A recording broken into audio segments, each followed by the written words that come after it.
जहर जो है ना वो दो किस्म का होता है। नंबर एक जो मुंह के ज़रिए दिया जाए और नंबर दो कान के ज़रिए दिया जाए। जो इधर वाला जहर है ना ये इस जहर से ज़्यादा ख़तरनाक है। कोई रिश्तेदार, कस्टमर, बरादरी का, कोई अपना, कोई पराया, गैर, अंदर का, बाहर का, कोई भी शख्स जो आपको इधर से जहर देता हो उसकी शिनाख्त करें, उसको जांचें, उसको पड़ताल करें और फिर उसको ज़िंदगी से निकाल लें।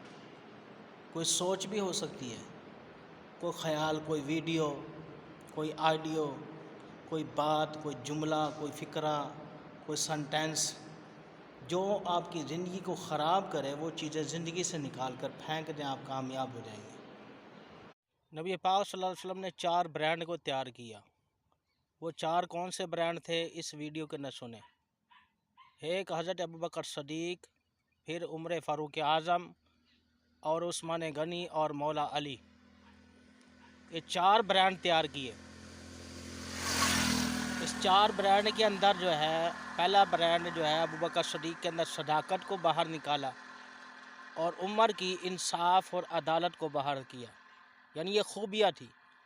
और हज़रत उस्मान गनी की सखावत को अया किया गया और मौला अली की ताकत यानी शुजाअत को, बहादुरी को इसके अंदर से निकाला गया। आपके अंदर भी बहुत सारी खूबियाँ होंगी, इसी तरह कोई ब्रांड बनाएं ताकि आपका नाम, आपकी नस्ल, आपका वक़ार, आपका कारोबार या जो भी किसी भी जगह से यूनिक नज़र आए, सेपरेट और अलग नज़र आए।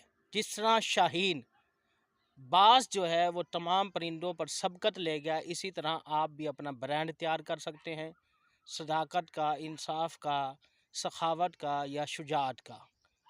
और आप बताइएगा, मेरे चैनल को सब्सक्राइब करें, लाइक करें और शेयर ज़रूर किया करें, क्योंकि एक जुमले से किसी की ज़िंदगी तब्दील हो सकती है।